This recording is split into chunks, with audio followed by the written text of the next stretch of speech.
Assalamualaikum warahmatullahi ta'ala wabarakatuh.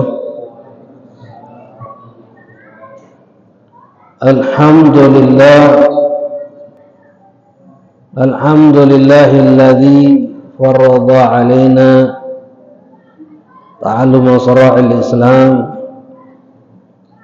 wa ma'rifati sahihi wa mu'amalati fasidiha لتعريف حلال والحرام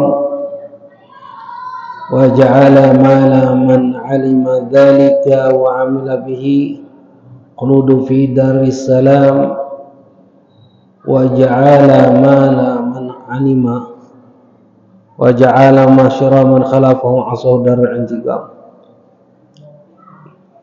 أشهد أن لا إله إلا الله وحده لا شريك له علما بالنعم والجزام وأشهد أن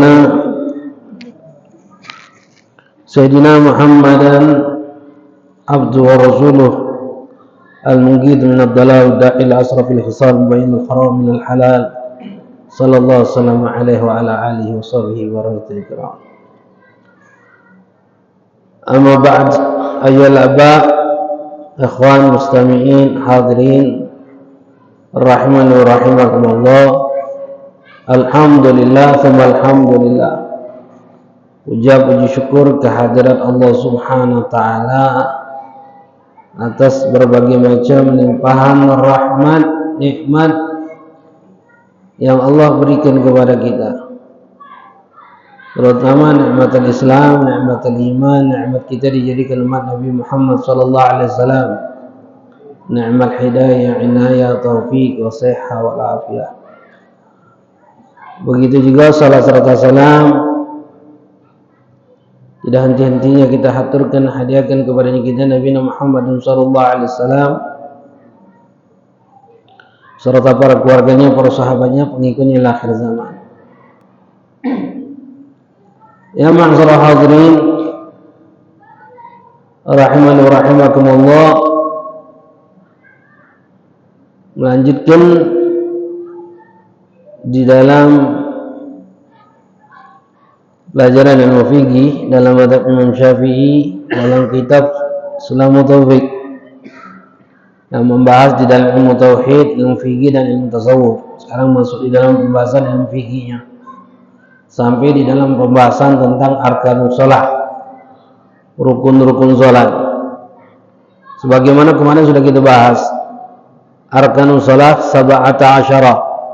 Rukun salat itu ada 17. Yang pertama al-awwal al-niyah bi qalbi li fi'li. Niat di dalam hati untuk melakukan salat. Wa yu'ayyinu dzatus sabab wal waqt wa yanwi al-fardiyah fil fardi. Dan diwajibkan niat tersebut yang diwajibkan di dalam salat itu menjadi 3 derajat. Niat yang diwajibkan di dalam hati yang kita hadirkan ketika takbiratul ihram itu ada 3 derajat. Yang pertama, jika itu salat wajib, maka yang diwajibkan ada 3. Ghusl fi'li, niat untuk melakukan salat, kemudian sebutkan kefarduannya, lalu ta'yin, tentukan nama salatnya. Usalli fardha maghribi, usalli fardha isya'i, usalli fardha subhi, usalli fardhu dhuhri, usalli fardhu asri. Kalau jenazah usalli usalli fardhu hadal mayit, hadil mayita, janazah. Ta'yin, tentukan nama salatnya. Itu niat yang diwajibkan, yang dibarengkan ketika takbiratul ihram. Dari lafaz hamzah Allah sampai ra akbar. Allahu Akbar, mulut kita melafazkan takbir Allahu Akbar, hati kita menghadirkan, melintaskan niat tersebut. Nah, yang wajibnya 3 kok. Menyebutkan bilangan rakaat, adaan, qadaan, mustaqbil qiblah lillahi ta'ala. Nah, ma'muman, imaman itu apa hukumnya? Sunnah galau.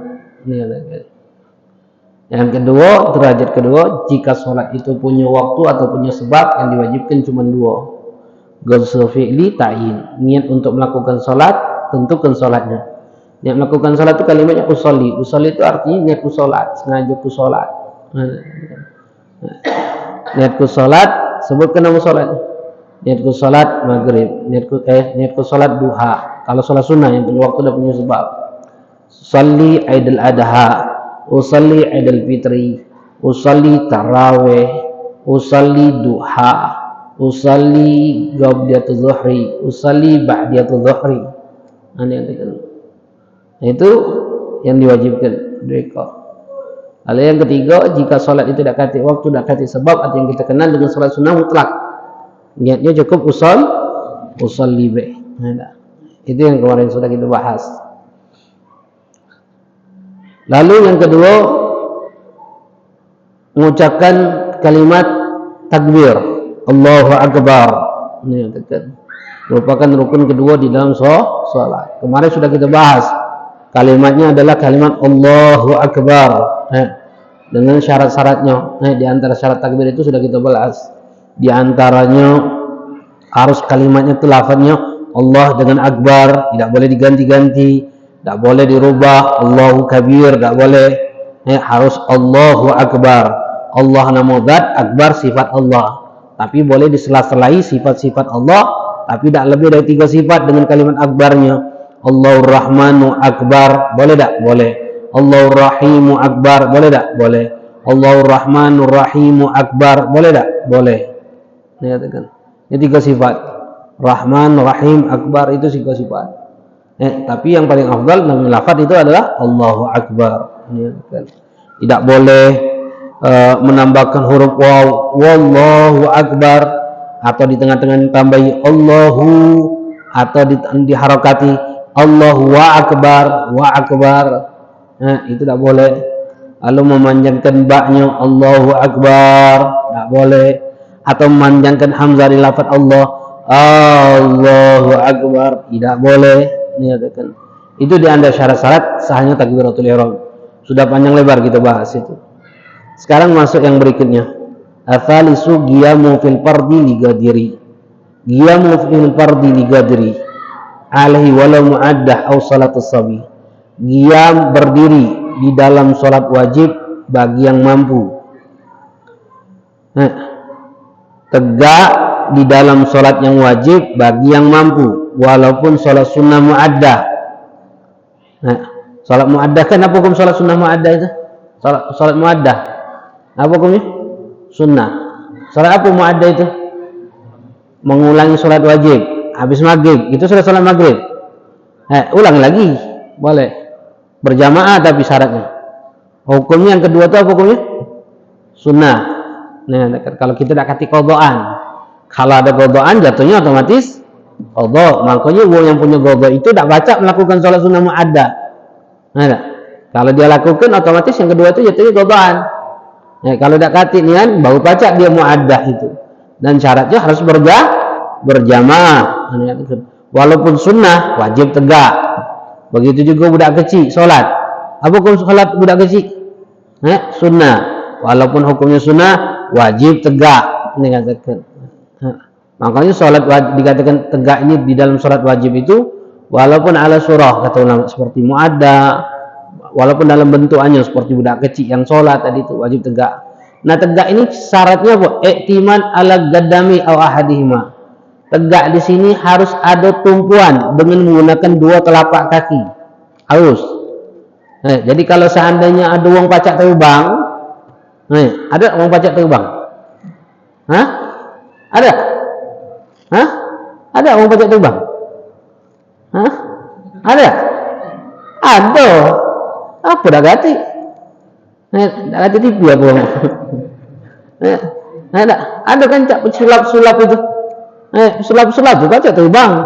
Mengatakan ada di TV-TV itu cak pesulap-sulap itu pacak terbang adanya. Mengatakan yang pacak terbang di mana salat? Salat tidak sah. Kenapa tidak sah salatnya? Karena dia harus bertumpu dengan 2 kaki syaratnya. Jadi kalau seandainya gelantungan syarat salatnya tidak. Kenapa? Karena syaratnya tegak itu adalah i'timad ala gadamai au ala ahadihima, dikatakan dia harus bertumpu dengan kedua kaki atau salah sikok kakinya. Makanya sholat ngangkat kaki sikok sah tak sholatnya? Sah. Sah sholat ngangkat kaki. Tapi makruh kata ulama ngangkat kaki sikok itu makruh. Kemudian ada wanas pagar di bahri. Dia harus menegakkan tulang punggungnya. Artinya ambil bungkuknya tegakkan. Itu syarat tegak. Dia harus bertumpu dua telapak kaki atau salah satu telapak kaki dan dia harus menegakkan tulang punggung. Itu tegak. Bahkan kalau sana fa'in tagawwa sabahri di kibarin amaradin atau sarkaraki waqafa kadzalika wujuban. Kalau seandainya bungkuk Ustaz sakit Ustaz bungkuk, habis. Sah sholatnya? Sah. Walaupun dia bungkuk. Walaupun bentuknya seperti wong yang rukuk, tidak apa-apa, sah sholatnya, wajib tegak. Kalau dia sampai ke posisi rukuk, sah tak sholatnya? Bungkuknya memang sah sholatnya. Lalu ketika nak rukuk, macam mana? Bungkuk sedikit baik. Bungkuk sedikit baik. Kemudian kewajiban sholat tegak ini semampunya.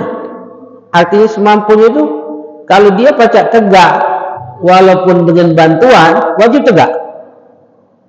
Kalaupun pacak tegak dengan pegangan wajib tegak. Walaupun pacak tegak dengan tongkat wajib tegak. Walaupun pacak tegak dengan sendegan dengan dinding wajib tegak. Tidak boleh sholat duduk. Kenapa? Karena dia mampu tegak. Nah, berbeda kalau seandainya Ustadz Anani kalau mempertahankan tegak sakit kepala anak, pusing kepala anak, atau nahan sakit Ustadz. Kalau anak tegak ini anak nahan sakit, maka pada saat itu kata ulama baru boleh duduk. Nahan sakitnya macam mana kata ulama? Yang sekira-kiranya kehilangan fokus kita di dalam sholat itu, hilang khusyuk kita, gagal nahan sakit itu. Maka baru boleh sholat duduk. Kalau kesulitannya cuma hanya tegak kalau sudah tegak baca bertahan wajib tegak. Saat anak ini tak baca tegak kecuali pegangan, wajib tegak pegangan. Bahkan kata ulama, Ustaz anak ini tak baca tegak kecuali minta tolong, wajib tegak. Yang itu minta bayaran, wajib bayar. Wajib bayar. Kalau kita punya kelebihan nafkah di dalam hukum zakat fitrah, wajib bayar kata ulama. Saking kewajiban kita sholat itu tegak di dalam sholat wajib. Jadi ingat itu. Itu kan. Selagi pacak tegak wajib tegak dia. Walaupun dengan bantuan. Sering gitu galak nengok ada wong maki kursi itu, tongkat kursi itu. Dari rumah ke masjid bawanya tongkat itu. Kursi itu. Sampai masjid bukanya kursi itu duduk dia. Salat maghrib. Allahu Akbar. Sah tak salatnya? Tidak sah salatnya. Kenapa tidak sah salatnya? Karena baca tegak. Tak boleh salat duduk. Oh Ustaz, anak ni sakit lutut anak, tak baca sujud. Oh sujudnya yang tak baca, tegaknya baca? Baca. Wajib tegak salatnya. Rukuk baca? Baca. Wajib rukuk. Tidak baca? Baca. Wajib tidak. Sujud? Nah, sujud itu ada baca sakit kakinya kalau tekuk. Baru duduk di kursi. Duduk di kursi, bungkukkan badannya. Duduk lagi, bungkuk lagi, baru tegak lagi. Ustaz, anak nih kalau tegak harus nak pegangan. Otomatis tidak di-stop salatnya. Walaupun tidak di-stop. Di-stop itu apa hukumnya? Sunnah.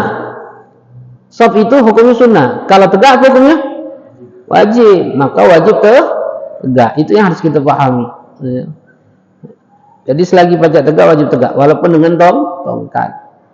Kalau tidak pacak tegak, mempertahankan tegak itu karena sakit, pusing, di pojok kapal, bakal nyampak. Ada ibu-ibu itu ngomong, Bang Ustaz, aku pas nak tegak itu takut apa nyampak aku. Pacak tegak pegangan ni, cuma takut melayang, takut lagi nyampak. Baru boleh duduk dia. Kenapa? Takut dia nyampak kalau tegak itu. Takut nyampak dia nak mantap itu baca dia.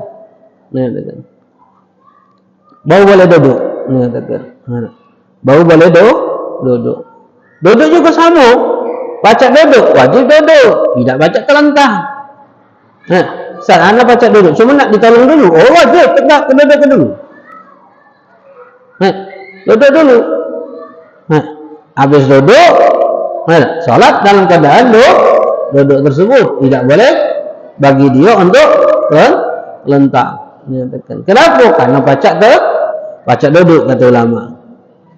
Kalau tak baca lagi duduk, sama seperti tegak tadi. Ustaz, anak kalau duduk nahan sakit, tidak usuk, akhirnya sholat, bau boleh terlentang. Bau boleh terlentang. Pertama itu tidak miring dulu. Tidak baca tidak miring, bau terlentang. Ini tertibnya. Ini tertibnya. Sebagaimana sahabat Nabi yang bernama Imran bin Husain radhiyallahu anhu, ketika beliau sakit dengan wasir yang parah, beliau datang kepada Rasulullah SAW. Ketika dia datang kepada Rasulullah SAW, menceritakan tentang sakitnya dan nanyakan solat beliau itu boleh tak dalam keadaan duduk, maka Rasulullah mengatakan sholli qa'iman, solat kau dalam keadaan tegak.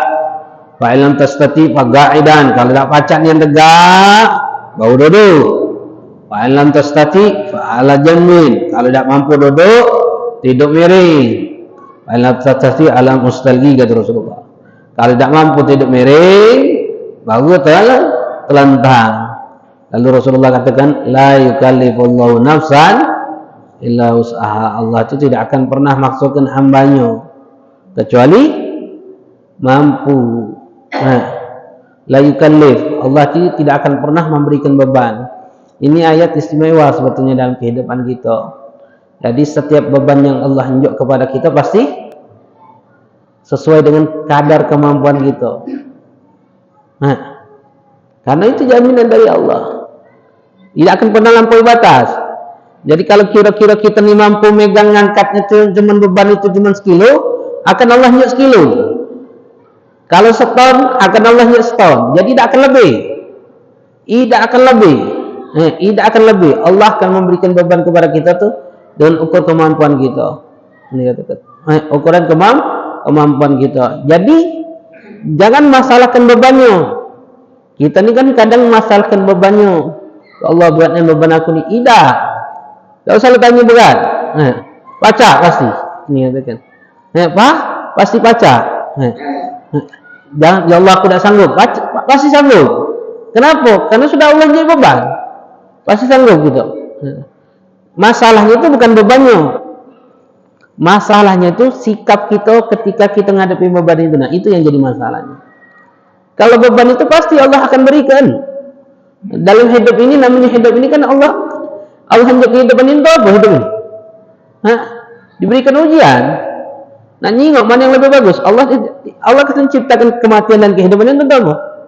Untuk menguji kita. Mana yang bagus amalnya? Jadi memang akan ada beban, ada ujian. Jadi ujian itu pasti. Jadi jangan permasalahkan ujiannya. Ngapalah cek ini, ngapalah cek itu. Tak usah tanya ngapalah. Jangan pernah nanya ngapalah. Ngapalah itu dosa. Tak usah tanya ngapa. Tak usah tanya. Kenapa? Karena kita dinjak hidup oleh Allah. Setiap hidup itu pasti ada ujian, ada beban. Pasti. Ngapalah ya Allah beban aku ini. Kalau kau hidup, kau dinjak nikmat hidup oleh Allah, makanya dinjak beban, dinjak ujian. Jadi tak usah nanya ngapalah. Tak usah ngapur cek ini, ngapur cek itu. Tak usah. Yang harus kita lakukan sikap kita ketika kita menghadapi beban ini. Itu kan yang dijingat oleh Allah. Yang dijingat oleh Allah dalam hidup kita itu apa? Kitanya apa bebannya? Kitanya. Bukan bebannya, bukan masalahnya, bukan. Kadang kita ni nak nyinggung masalahnya. Itulah tak nyampe-nyampe, tak selesai-selesai urusan kita tu. Kenapa nak kita nyinggung ni yang dijadikan permasalahan masalahnya? Akhirnya tak nyampe-nyampe, kita tak selesai-selesai. Misal contoh, Kita dinjuk bini, nyusak di hati bini kita nih, ada nyusak ke kita masalah. Akhirnya kita berkutik dengan apa? Wah, ngapalah dia nih? Ngapalah dia nih? Berkutik dengan masalahnya. Ngapalah dia nih? Alam kejahat dia nih. Ngapa dia baca ini? Ini yang berkutik. Padahal bukan itunya. Jadi tidak usah urus bininya kita tuh harusnya. Yang harus kita urusin siapa? Hah? Siapa ya? Kitanya untuk menghadapi bini. Itu yang dijingok oleh Allah kan itu. Bukan masalahnya, bukan bebannya, tapi kitanya, sikap kita ketika kita menghadapi bini. Bininya siapa yang tunjuk? Allah. Bini itu adalah makhluk yang Allah ciptakan untuk kita. Dunia kan? Dunia yang memang sudah diciptakan oleh Allah. Makanya Masya Allah itu segala sesuatu yang telah dikehendaki oleh Allah itu. Jadi kitanya yang dijingai oleh Allah. Nah, sikap kita ini cak mana ngadepi bini kita, ngadepi anak, ngadepi masalah kehidupan, masalah rezeki, masalah sakit, masalah sehat, lingkungan. Nah, fokuskan kepada diri kita, tidak usah fokuskan ke masalahnya, tidak usah fokuskan ke bebannya, fokuskan diri kita. Minta sama Allah itu cak mana kita ini sanggup untuk bisa ngadepin beban yang Allah berikan, dan minta sama Allah itu supaya Allah unjuk kita cara yang baik, cara sesuai dengan apa yang diinginkan oleh Allah untuk kita ngadepin beban itu. Itu yang kita mintakan. Itu konsepnya. Walaupun ketika kita ada masalah, tetap tidak segampang dengan konsep tadi itu menyatakan. Walaupun kita yakin ini adalah bagian daripada takdir. Takdir tak? Takdir kan? Bini kita ngesakiti hati kita. Takdir kan? Takdir kan? Bagian yang telah ditentukan oleh Allah. Rukun iman ke-6 itu tuh. Takdir baik dan buruk itu. Qada wal qadar. Baik buruk itu dari Allah. Menyatakan. Sebelum kita diciptakan sudah diciptakan oleh Allah. Sudah ada itu. Sebelum kita diciptakan sudah ada ketentuan kita masing-masing. Dari mulai kita hidup sampai kita mati itu sudah ada. Menyatakan. Baik dan buruknya itu sudah ada. Menyatakan. Jadi yang harus kita jalani sikap kita ngadep itu. Harusnya tidak perlu susah. Harusnya. Karena Allah ngomong, "Hajibtu liman aigana bi qadar." Itu mayata'ab. Aku heran nengok manusia nih yakin dengan takdir, tapi dia masih pacak susah. Ngapa susah? Harusnya kayak itu. Walaupun kadang susah dewek mikirin tuh masuk dewek tanpa kita sudah tahu nih masuk dewek mikir kena nak tidur mikir ke bangun tidur mikir ke nggak ada. Masya Allah. Ala kulli hal. Jadi ingat-ingat baik, intinya tidak usahlah mempertanyakan masalah ujian, cobaan, beban yang Allah berikan kepada kita. Pasti kita sanggup ngadepinya. Sesuai dengan kemampuan kita. Yang harus kita lakukan cak manu sikap kita untuk bisa tenang dengan apa yang Allah hendak sama kita.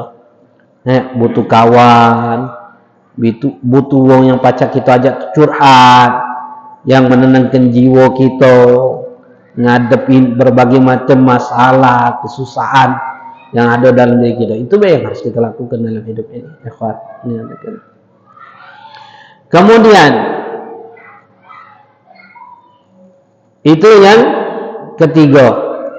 Kemudian itu dalam sholat wajib.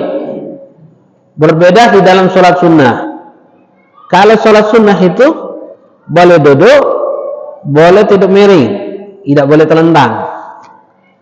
Jadi kalau sholat sunnah boleh duduk, boleh tidur miring, tidak boleh telentang. Jadi kalau seandainya kita nak sholat duduk, apa yang harus kita lakukan? Syaratnya paling sedikitnya ketika kita rukuk kepala kita ini bagian nak rokok ini. Ya, kepala ini, dah ini paling sedikitnya harus keluar bagian lutut kita.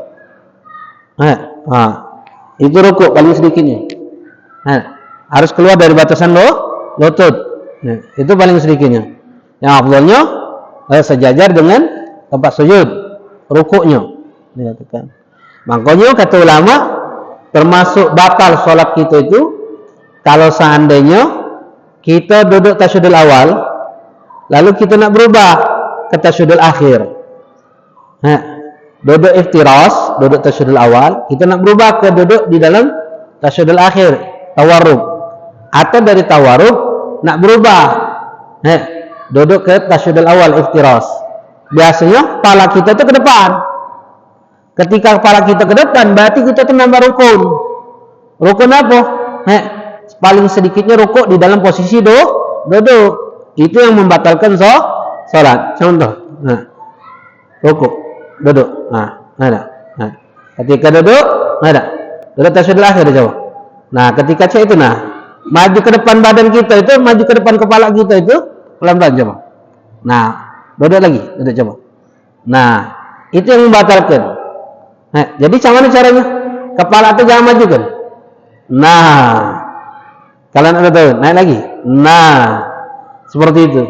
Jadi kalau kita merubah antara duduk tasyahudul awal ke duduk tasyahudul akhir, kita majukan kepala kita, batal salat kita. Kenapa? Karena menambah rukun. Nah, tak? Rata-rata kita nambah itu tak? Cobalah teslah kalau salat. Nak rubah kita. Kepala kita maju bagian mulut sini. Itu yang membatalkan salat. Apa batalkan salat? Karena nambah rukun. Karena termasuk perkara yang membatalkan salat itu kan nambah rukun. Ini ada kan. Walaupun rukun-rukun itu di posisi duduk. Ini ada kan. Itu yang dikatakan ulama. Jadi kalau salat duduk, posisi rukuk itu harus keluar batasan lutut. Itu paling sedikitnya. Kemudian duduk lagi. Kalau sujud sempurna. Duduk lagi, sujud lagi, sempurna, duduk lagi. Baca Fatihah. Itu kalau seandainya salat duduk. Kalau salat duduk miring, kepalanya sana, kakinya sana, sebelah kanan, miring. Kepala sana, kaki, kiblat ke sana. Dia baca Fatihah, baca surat. Tapi ketika posisi rukuk dan sujud, dia harus duduk. Duduk dulu, habis itu posisinya rukuk. Duduk tadi. Duduk lagi, sujud, duduk lagi, sujud, duduk lagi, baru duduk miring lagi dia. Baru dia duduk miring lagi. Itu kalau seandainya kita nak melakukan sholat dalam posisi duduk miring. Amalkan sekali-sekali. Sholat sunnah duduk. Mana dong? Ngamalkan sholat sunnah duduk. Belum pernah sholat duduk. Belum pernah sholat sunnah duduk.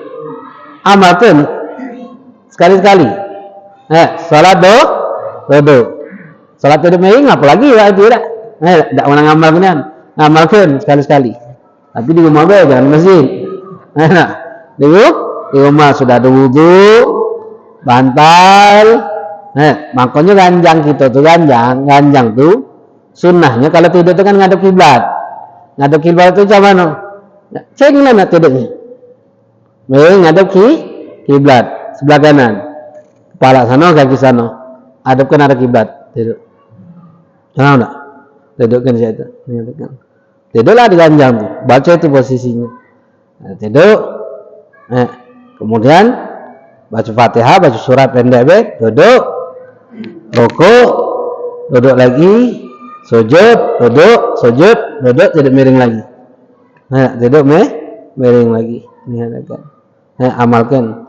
Pahalanya setengah kata Rasulullah. Duduk setengah pahala tegak, tegak setengah pahala duduk, duduk setengah pahala, tidur miring setengah pahala duduk. Jadi kalau tegak dapat 100, duduk 50. Tidur miring selawi. Jadilah, sekali-sekali ngamalkan sunnah. Ngamalkan ilmunya besar pahalanya. Jangan salah. Kalau kita niatkan ngamalkan ilmunya, besar pahalanya. Al ilmu bila amal kasajar bila samar. Kalau ilmu tanpa amal itu seperti apa? Seperti pohon tidak tanpa buah. Kita nanam pohon mangga tidak berbuah. Itulah amal tanpa ilmu. Ini katakan.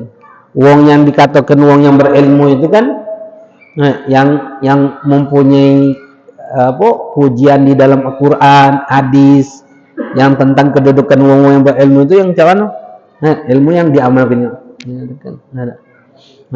Bahkan ilmu itu akan bermanfaat walaupun kita mati kalau kita ajarkan. Jadi kalau kita dapat ilmu kita tidak sebagian mati ngalir tidak pahalanya? Tidak. Tidak ngalih. Kalau nak ngalih sebagai cawan sebagai cawan nyobain ngajar, tidak usah ngajar. Dah banyak ustaz-ustaz. Tak usah ngajar. Tak usah ngajar. Nyebarkan itu dah harus nak ngajarnya. Ngajak peh majlis. Nyebarkan tu, tak usah nak ngajarnya. Ada duit. Keluarkan, ke majlis. Paham? Nak ngajarnya, salah jadi ustaz, tak usah. Dalam bagian ustaz-ustaz tu ada. Kita nyebar lewat mana? Lewat dakwah, ngajak iwong, majlis, kumpul, ini, itu, nyebarkan di media sosial. Ada galau kan media sosial? Ada galau kan WhatsApp? Link-link na, kirimkan, link, ceramah di musola kami, di masjid kami. Dengan ceramah ustaz, gitu. Belajar. Ngomong cocok anak bini. Nah, coba tonton nih, biar tahu cara sholat yang benar itu cak mana. Terus ustaz, wong tu tidak galak nengelino omongan ustaz, omongan ceramah kita, nasihat kita. Yalah, yang dijingi oleh Allah tu apa dia? Amal kita kan, bukan hasilnya. Bukan hasilnya. Jangan salah. Yang dijingi oleh Allah tu ikhtiarnya kita, usahanya kita. Berkah usaha kita tadi mungkin tidak nempel di dia. Paham tak? Nasihat kita tidak nempel di dia, tapi nempel di mana? Di sulbinya kata ulama. Di sulbinya nempel itu. Di keturunan dia tidak nempel di dia, nempel di anaknya, tidak nempel di anaknya, di cucunya.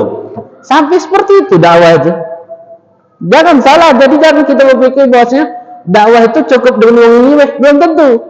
Mungkin dia tidak nerima, tapi yang nerima siapa? Anaknya, cucunya. Paham tak? Dakwahnya kita tadi ngajak. Oh, itu bermanfaat. Karena berapa banyak amal itu kadang tidak manfaat untuk kita, tapi bermanfaat untuk anak cucu kita. Nasihat itu. Ketika kita dengar nasihat, mungkin tidak bermanfaat untuk kita, tapi jangan salah, keturunan kita akan bermanfaat. Pasti itu. Nur itu, ilmu itu nur, cahaya. Cahaya itu akan menaiki kita dan keturunan kita. Masya Allah. Gak ada tidak kena kita. Kena siapa? Kena orang yang nengok kita. Orang yang nengok kita tu dapat pakian cahaya juga, dapat hidayah karena nengok kita. Kita ni tak benar. Kita ni tak nengok nasihat. Tapi ketika orang nengok kita, nengok nasihat tersebut. Macam-macam dakwah itu. Nah, itulah yang harus kita cak mana caranya. Biar apa? Biar kalau mati, ya Allah, kalau mati, kuburan tu kita nak bukan nikmat juga. Ya, Adam ni cerita tentang mati, Adam ni bakal mati. Jadi fikirlah gitu. Itulah caranya. Biar bermanfaat kaki kalau sudah mati. Tegak yang merupakan rukun di dalam salat. Kemudian qiraatul Fatihah, membaca suratul Fatihah bil basmalah, dengan kalimat basmalah, dengan kalimat basmalah. Nah, kalau kita baca Fatihah di dalam sholat, disunnahkan wasol, sambungkan kalimat basmalah dengan hamdalah, sambungkan, baik kita sebagai imam, makmum atau dewean. Wa indahu wasal basmalah bil hamdalah li imam wa ghirihi. Jadi kalau baca bismillah tuh Bismillahirrahmanirrahim, alhamdulillahirabbil alamin. Gabungkan, wasalkan, sambungkan. Dua ayat itu. Bismillah dengan alhamdulillah. Basmalah dan hamdalah. Kenapa? Karena ada riwayat. Apa riwayat di mawarabah? Ana man fa'ala dzalika. Barang siapa yang melakukan itu, ghufira lahu, Allah ampuni dosa dia. Wa ghubilat hazanatu, Allah akan berikan kebaikan untuk dia. Wa tajawaz an syai'atihi, Allah akan hapus keburukan dia. Wa u'idu min adzabin nar, Allah akan lindungi dia dari azab neraka. Wa adzabil qabri, Allah lindungi dia dari azab kubur. Wa adzabil yaumil qiyamah, Allah lindungi dia daripada azab ada hari kiamat. Wa minal fadail akbar, dan Allah akan lindungi dia di rasa takut yang paling besar kelak nanti yaumil qiyamah, pada hari kiamat. Besar apa dia lagi? Besar nian. Besar nian. Jadi kalau baca Fatihah, sambungkan kalimat Bismillah, alhamdulillah. Caidah kan? Tapi fadilahnya besar ni enggak? Besar nian. Allah ampun dosa dia, Allah berikan kebaikan, Allah hapus keburukan, Allah lindungi dia dari azab kubur, azab neraka, azab pada hari kiamat. Wa mil fazal akbar, rasa takut yang paling besar nanti yaumil kiamat. Pada saat itu rasa takut. Nah, Allah berikan keamanan, pelindungan untuk dia. Bagi siapa yang nyambungkan kalimat basmalah dengan hamdalah, di dalam sholat. Ini agak paham? Dalam sholat. Bismillahirrahmanirrahim, alhamdulillahirabbil alamin. Habisnya sika-sika ar-rahmanir-rahim, maliki yaumiddin. Tapi disebutkan kalau fi syar'i irsyad, na'am, ya kan. Al-waqaf ala ru'usil ayat afdal li'itiba. Tapi berhenti siko ayat itu lebih afdal. Ustaz, ana siko-siko Ustaz. Iya katuhi. Ana bismillahirrahmanirrahim, ana berhenti. Alhamdulillah, ana berhenti lagi. Lanjut, enggak apa-apa. Paham? Kalau ditanya sambung atau berhenti siko-siko, yang mana yang lebih afdal? Berhenti siko-siko lebih afdal menurut pendapat. Tapi kalau sambung fadilahnya besar. Paham? Kita nak yang mana? Jatuh. Yang penting sholat. Allahu a'lam. Kaget sambung lagi dalam syarat sahih Fatihah. Ada yang tanya? Katik? Tanya lanjut ya? Ada? Katik itu tutup. Wallahu a'lam bishawab. Ada nih? Sudah. Bismillahirrahmanirrahim. Alhamdulillahirabbil alamin. Allahumma shalli wa sallim ala sayyidina Muhammad wa alihi washabihi ajmain. Allahumma razzaqna fahmi nabiyina Allahumma sallim syaratul hamali katal mudarrabin. Allahumma aghna bi'ilmi zina bihilmi wa akrimna bitaqwa jamila bil afiyah arhamar rahimin. Allahumma hdina bihudak waj'alna mimman syarri furdat wa la tuwalina wa lan shiwak wa la taj'alna mimman khalafa amraka wa subhanallahu wa ni'mal wakil wa la hawla wa la quwwata illa billah. Wa sallallahu ta'ala ala sayyidina Muhammadin nabiyina wa ala alihi wasallam. Alhamdulillah rabbil alamin. Subhanakallahumma wa bihamdika asyhadu an la ilaha illa anta astaghfiruka. Hadza ma'adullakum wa minkum. Assalamualaikum warahmatullahi taala wabarakatuh.